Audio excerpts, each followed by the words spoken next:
Bisaya ug Cebuano gyud ang po nga Ulisi. Arnes kini sa Tagalog. Mao nga original gyud ang Ulisi nato.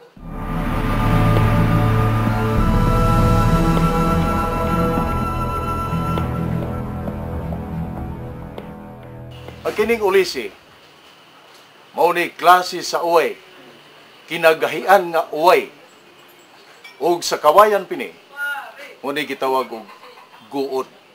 Ang Ulisi mao'y lig-on sa tanang klaseng uway tungod sa iyang pagkagahi niini ug ayang grano nini sud sa maong klaseng uway hilabihan kapino nga dili kini basta-basta nga maputol dayon sama kalig-on sa puthaw.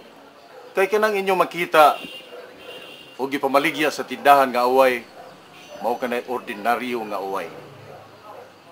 Kaya ang Ulisi, gikan yun sa pinili nga uway.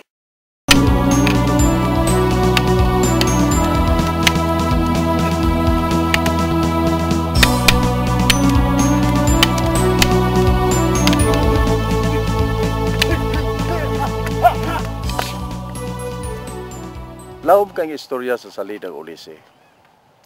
Kaya sa akong opinion, excited na sad kay ko nga makakita nining maong salida. Kay ang among script god, dili man kumplito, ug dili mi makatuhog sa eksaktong dagan sa telestorya. Mao nga, tan-awon gyud nako. Dungani ko ninyo.